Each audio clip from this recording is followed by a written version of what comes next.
This was not 50 years ago. This was 10 years ago that a right-handed pitcher was averaging 86. I had no breaking ball. It was a get me over breaking ball. My split turned into a changeup because I didn't have the arm speed to have action on my split. As we were moving down the stretch, we were realizing the value of a pitcher showing two different fastball types to a hitter per plate appearance. Velo will always be king. I coach 9-year-old baseball. The kids that throw, 55 to 57 miles an hour are way more successful than the kids that throw 52 to 54 miles an hour. I think the ideal situation is to be like the Dodgers and just sign 20 starting pitchers and just being able to shuffle through them as the injuries possibly happen. But those are probably from my Angels days, and I just kept them around for a while, but not a great look, not something I'm proud of there. Dan Haren has just over 2,500 innings in the big leagues with 8 teams, and I'm super excited to chat with him right now. Dan, I want to start off the bat without even letting you say hi or anything, because we haven't seen you in a long time,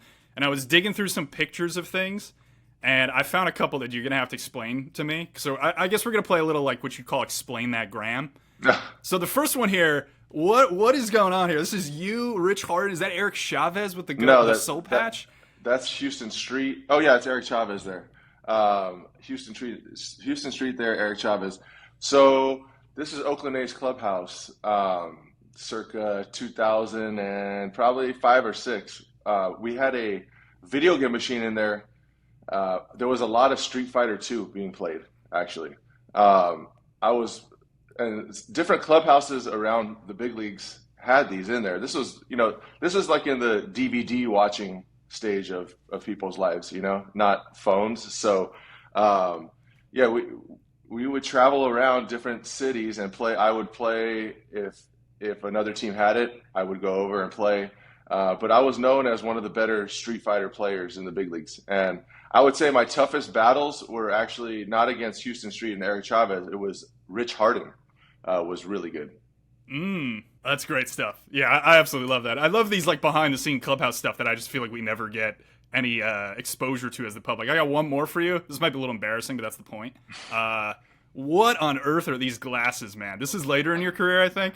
I saw these and I was like, that is not something the kids are rocking now. Was this the thing back then? I don't remember these. Man, I don't know. The facial hair is not great either. I would go through a thing where I would go with the Abraham Lincoln kind of look once in a while, just for fun, just to mix things up. The glasses, those are rough. That was, the brand was Kanan. So one of the guys that started that glasses company would give out a lot of free stuff. This is later in my career. This is 2015. So, man, I must have had those. Those are probably from my Angels days, and I just kept them around for a while. But not a great look. Not something I'm proud of there. I mean, I don't know. I think it's a fantastic look. I love it. Oh, man. That's hilarious stuff, man. We got a lot to talk about here that's not related to Crazy Glasses or Street Fighter 2. But I'm excited to hear about your journey. So you retired, I believe it was 2015 was your last year, and then 2016 you got hired as this pitching strategist to the Diamondbacks organization. And you've been there, I believe, for the last 9 years, and then this is your first season where you're out of baseball. So talk to me about the last 9 years and the journey with the D-backs. So I retired, you're right, I retired in 2015. 2016, I actually took the year off. When I retired in 2015, I thought it was going to be easy to be out of baseball. 2016, I was kind of searching for myself a little bit, and obviously still had a lot of friends in baseball. And the guy who got me back into it was Zach Greinke. So Zach Greinke was coming off a bad year with the Diamondbacks in 2016, and we had game planned a very similar way, going back to when we played together on the Dodgers, even the Angels. And we had talked about, me possibly coming in and taking over some of the game plan duties or building some sort of pitching department. And it was a new regime that came in. That was the first year of Hazen and Amiel coming in. And yeah, I remember I flew there just with an idea, basically, of trying to build up the department, like a run prevention department type thing. And it really took off. It ended up being me and another guy by the name of Alex Coltis that ran it for the majority of the time. And man, the stuff we were using back then, it's so crazy out of date. We used to use like the BATS system, it's called. Even when I was playing, it was the BAT system, which is just a super grainy, way to, it's like almost like a pitch plot with dots all over the place. And I would print out sheets I remember when I was on the Marlins and nobody was really doing this stuff. I was trying to teach other pitchers how to do this and how to just, understand a little bit about hitters and going in with some sort of a plan. So I went to the Diamondbacks and really just started building good relationships with the people around me and with the pitchers. And it was a great run there. We went to the World Series, probably should have won it. That was a tough one. But now I've kind of usually wanted to step back a little bit and, been working for so long too. But now that, again, just like 2016, now that I'm out of it, I feel like I'm missing. So I do want to be back in the game as soon as possible. So when you're looking at a hitter, because that seems like a pretty large part of your gig with the D-backs in the past was like, you got Ryan Nelson, or you have Zach Gallen or Merrill Kelly, and you're trying to figure out how to get out a Freddie Freeman or an Ohtani. So when you pop up a hitter, I guess maybe is another way to phrase this, are you looking at, okay, he does damage here, he whiffs here, you split it based on fastball shape, breaking ball shape, off speed, like you kind of give that suite? Like I imagine that's a pretty basic thing to go through, but like, is there another layer that you found really valuable, whether it be, like, go for it, yeah. Yeah, no, you're definitely right. You're right on track. Okay, but the thing is, again, talking into how this has evolved. Like, so I took this job in 2017. We were using such basic maps and we would literally use like, what is a guy in his last 25 at bats versus sliders, like type thing.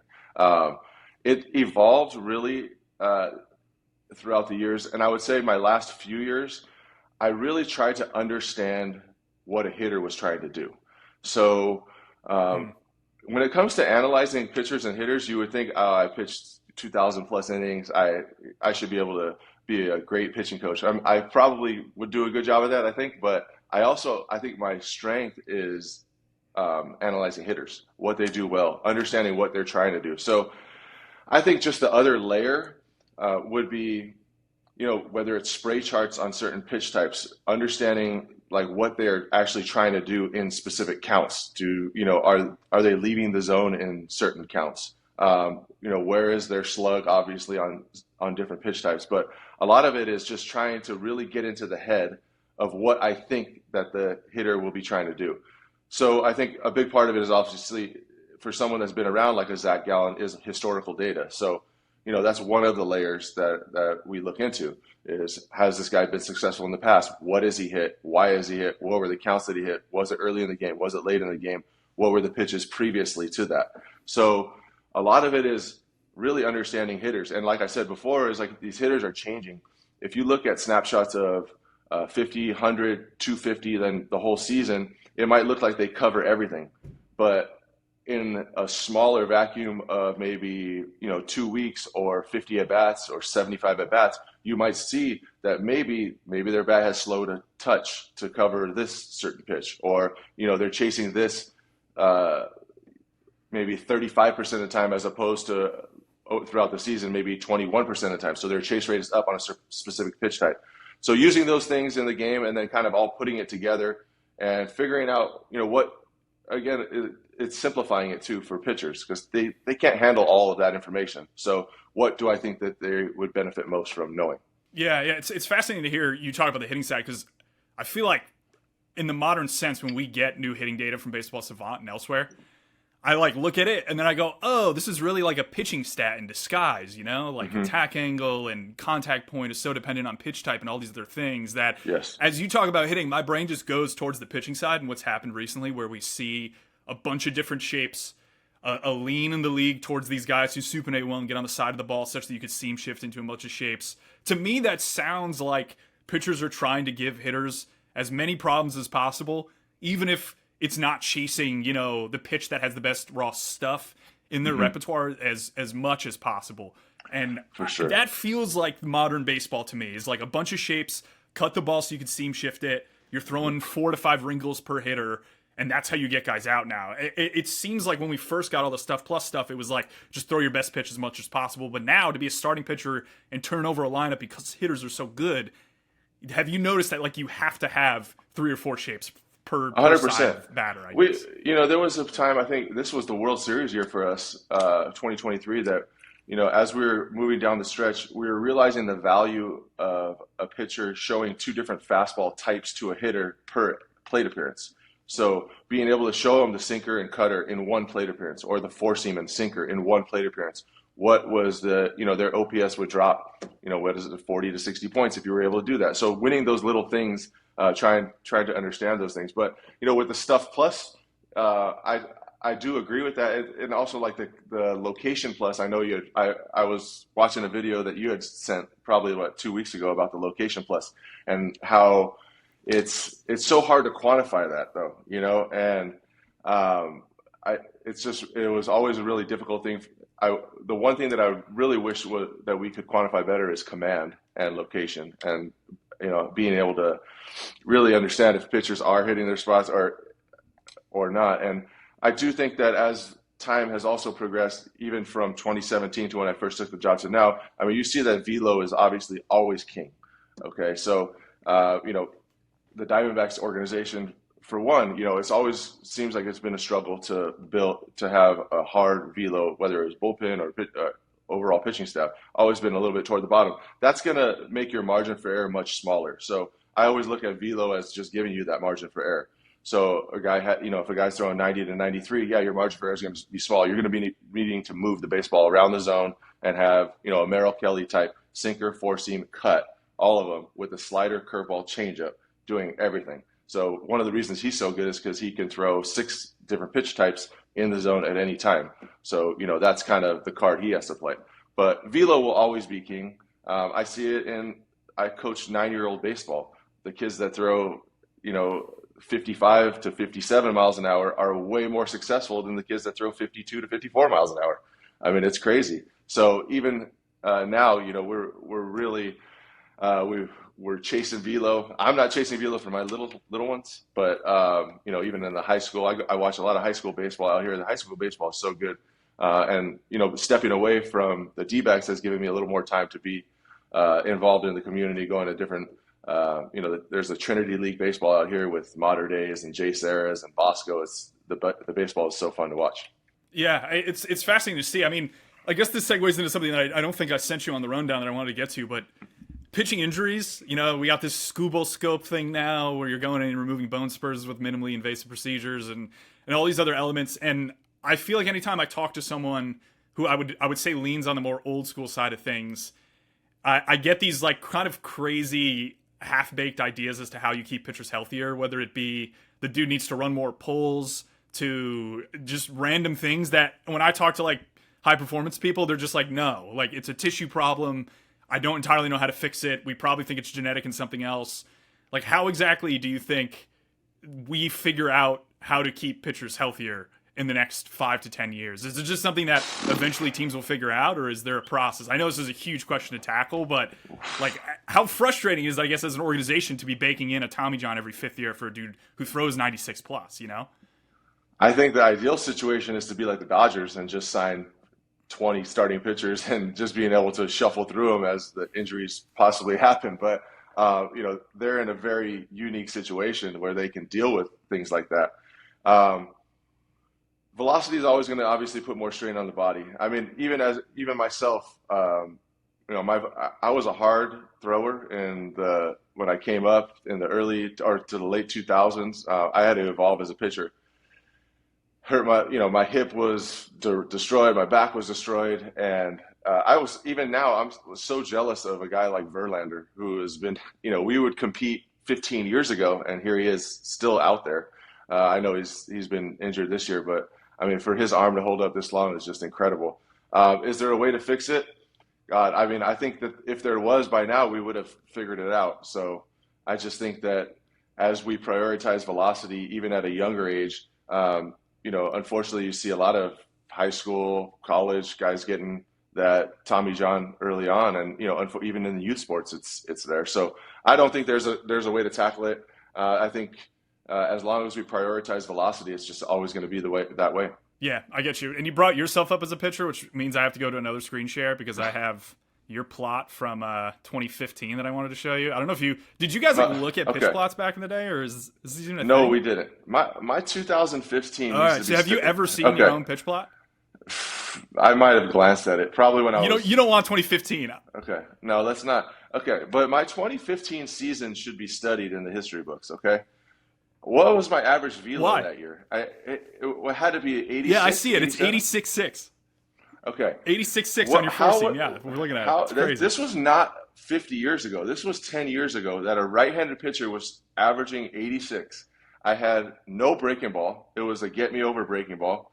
My my split turned into a changeup because I didn't have the arm speed to have action on my split.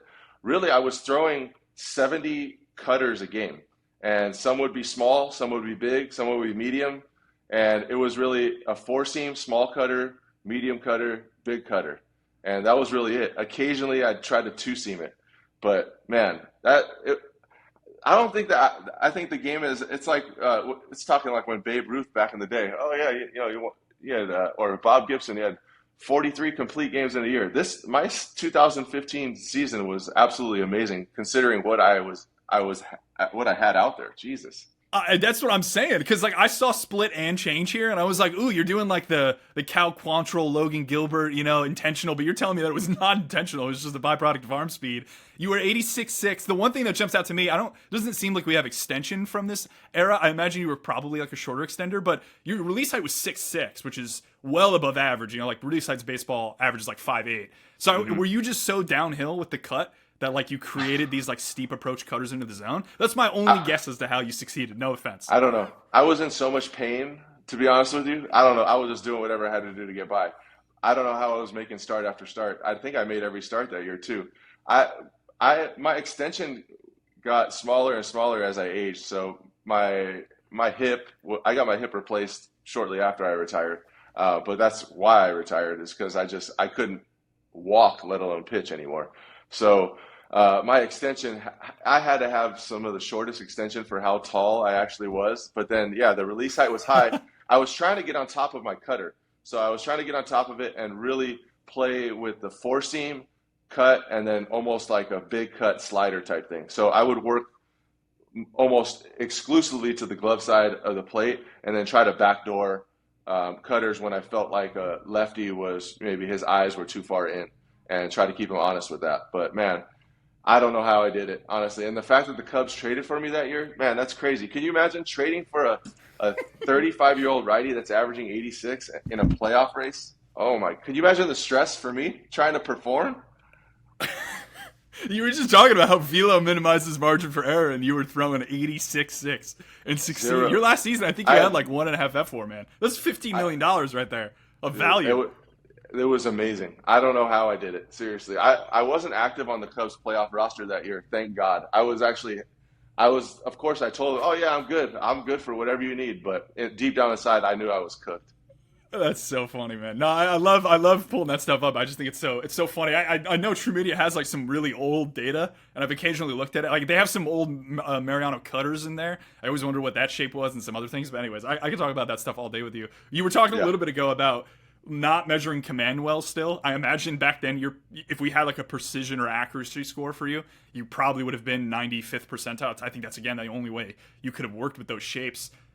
Is there anything else apart from command? Is there anything else apart from command that you think we're not measuring well right now on the pitching side that you would love more info on? Because publicly, I still feel like we're really blind on the biomechanics side of things. Like we have arm angle, but I've kind of been hunting for, I'd love to see like stride direction. Because I do feel like we've seen some guys change in terms of how closed or open they are with their front leg into foot plant. That is affecting arm angle. So much on the pitching side publicly is result based. It's like at the hand. But I just feel like any time I ever talk to like you or somebody else, it's like it's not actually what's going on at the hand. It's literally all body. It's all like proximal to distal. And that I think we're just so blind to it publicly that I wish we had that data. But is there anything you wish we measured better? Not necessarily. The command would probably be the one, but like on the biomechanics side, teams are, well, at least I could speak for our team. There's so many people there's so many cooks in the kitchen, really. So in terms of biomechanics, there's a team of people that are working with hand in hand with the pitching coaches and with the pitchers on their, whatever their ideal things are that they're working on. With me, I would say the hardest thing to quantify is command. The other thing is like deception. So, something obviously you can't quantify, but I think it is super important, especially in terms of like organizations, maybe the Rockies, stuff like that, where it would be really tough. I mean, it's obviously an impossible place to pitch, but yeah, I thought the values of showing different arm angles, showing in a given game. I think the Giants did a really good job of it a few years ago when it was like the Tyler Rogers here and this guy here. It was just constantly a different look. I think there's a lot of value there. Not something that you can necessarily quantify, but I do think that makes it really, really difficult for hitters. Again, I'm always kind of looking at it from a hitter's point of view, even though I was a pitcher. So that's something that always has intrigued me too. How do you define deception? Because I feel like that definition is something that even publicly we're not entirely sure of. I've done some videos on it and stuff, but I just feel like it's a catch-all for things guys do that maybe we don't entirely know how to quantify. Like I've heard arm speed, like you mentioned arm speed on your split and change. You talk to old school people and they'll say arm speed's like the number one thing on a changeup. I've then talked to organizations as to whether they see any correlation between arm speed and changeup success, and the answer is no. It's generally just like, do you throw it hard with the drop?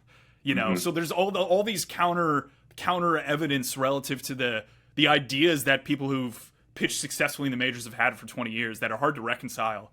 And I just feel like deception is where everything else goes that we can't measure. Is it just, are you doing something the hitter isn't expecting? How do you define it? It's like listening to hitters. So it's like, when we're in our like quote unquote war room during the game, say I'm in the clubhouse, or talking to guys before the game, talking to hitters, whether it's, a lot of the hitters will kind of trickle into the rooms and seeing what we have to say about either how they're getting pitched or what's this pitcher got type stuff. And there's certain pitchers that are just really difficult for hitters to pick up, whether it's like a slot thing or where their glove and hand come through. But it's just listening to hitters. It's one thing that it's impossible to quantify, but just something that just time after time, there's pitchers in the league that are just tough to read, tough to pick up, and whether it's their slot or whatever. But it's always interesting hearing what hitters have to say about pitchers. I always look at it through the hitter's lens. So it's even though I was a pitcher, so I think that just the deception part of it is really hard. It's impossible to really quantify, but just something I've always been interested in. What would you say is like the most common thing, keeping it anonymous just not to implicate anybody, but what's like the most common thing you would hear from hitters that signal to you that this guy has something that maybe the data isn't capturing? I think it's almost like the perceived velocity is another one where it's like the ball is getting on them, even though they look up and it's 93, it just gets on them. That's one thing that always seems to pop up is even though the velo isn't elite, it's some guys just have a tough time picking it up, whether it's maybe an extension thing. What was the thing, the guy from the Twins that you had posted, just that, who the guy that throws 90, was it Ober, maybe Bailey Ober, was that the one? No, I don't know. Bailey Ober, Joe Ryan too. He just got the vert forcing at 93. Yes, those guys seem to really get. There was another one on the Mariners. I remember when we went into Seattle, there was just a guy. There was a pitcher. I think it was a Logan Gilbert that they just could not see. They just couldn't. They couldn't pick up. They couldn't pick up the release point of the pitcher, and whether it's maybe it changed on certain times, but yeah. Brian Wu, was it Brian Wu? Brian he's like Wu, the low slot vert guy. Yes. Yeah. The low rise, it seems to just really get on guys. Because I know Ryan Nelson is like a super up top guy, and he gets that carry, which is why he's had a tough time kind of making the ball move left and right. Everything's kind of going to have to move this way for him. I think he's implemented a sinker though this year, which probably a good thing. We've always tried to talk to him about that. I remember, but I wonder, does hand size? Yeah. Does hand size kind of dictate if you can throw a certain pitch a certain way? Because I think he's on a smaller hands size. But I remember Pedro Martinez always. It looked like he was grabbing a golf ball almost when he had a ball in his hand. It's funny too because I speaking of the Mariners here and Logan Gilbert, I shook his hand maybe like 2 years ago, and he has like mitts. Like he looks like he could play basketball and palm a basketball, and yet he can't spin the ball. Like his spin rates are awful. Like he's below average spin on the 4 and the slider and the sweeper. So it's like I feel like that's one of those things where I don't I don't know. There's a guy you guys drafted last year, Brian Curley from Georgia. He's smaller. I imagine I've never seen his hands, but I imagine he's 6 foot, or he might even be 5'10", I think. He has to have small hands, just I imagine relative to his height. But like his spin rates were insane, you know? Like he's spinning four seamers at 2,600 with the minor league ball, and his sweeper's like 3K, and it's like that stuff is fascinating to me. But it's one of those things where like I can idea it and point it out, but understanding why it's happening is like always the question I'm asking in my head. You know, it's like, well, why is this guy's four seam spin so much better than his sweeper spin? Just, you know, like what is happening at release from a force application standpoint that's allowing him to do that? You know, and how do you fix that? Yeah, you know? The one that always gets me is Phil Maton, the guy. He was on the Mets, on the Cubs. Yeah.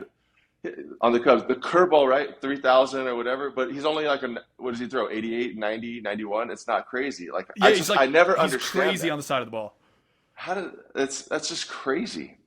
It's wild, man. I think of this stuff all the time. I find those differentials so crazy, and it almost seems to me like the guys who are hybrid are the ones that are interesting.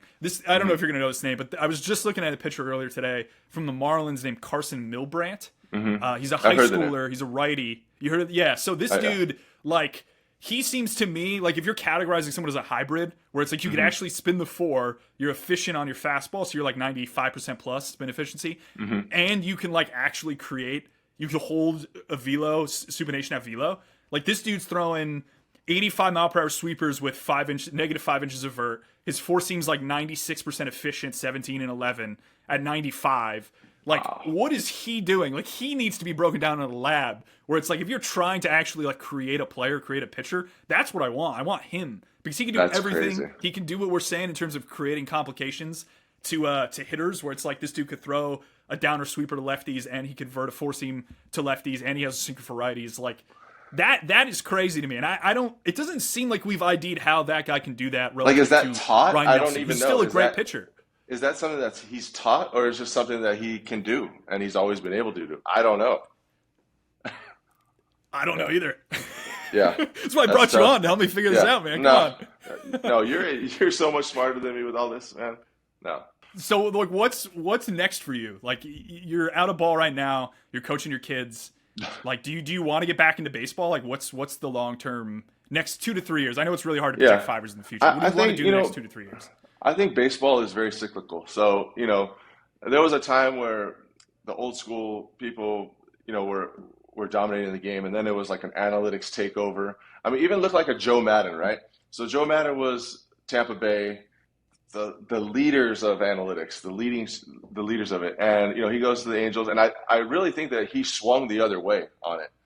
He thought it was getting out of hand, and it just was taking over the game. And now I know he's been out of the game. He does a lot of TV stuff. I actually really enjoy listening to him. I had a chance to play for him in 2015 too, which was awesome. But I don't know. I would really like to be back in the game. It's been every time I think, you know, it'll be good to step away. It's never a good idea. Baseball is all I know. It's like my, you know, it's just. I've loved it. I've been involved in it now. You know, I drafted in 2001. I've only had 2 seasons. This is my second season since 2001 that I haven't been involved in the game directly. So it hasn't been easy. I still love watching. I watch tons of baseball locally. Watch Angels, Dodgers. Obviously, still have a lot of friends on the Diamondbacks that I root for and watch. So my short-term plan is definitely to get back in it. Right now, I'm enjoying the time with family, doing a lot more stuff with my kids' baseball, but I need to be back in. I love it. I love being involved. I love the day-to-day grind, and it's really all I know, you know? I love it. Well, hey, this might have been a little of hopefully like a prerequisite interview, because like I feel like there are some people in the space that watch this channel who are more in ball, and I'm sure they'd love to hear from you. So, I appreciate your time a ton. This was super insightful for me to just bounce some of the brain dump that I know in the past we've had some back and forth on, and I appreciate your time a ton, man. And it was great to talk to you. I appreciate all your responses and all your DMs throughout the years of me asking you questions too. So I appreciate that.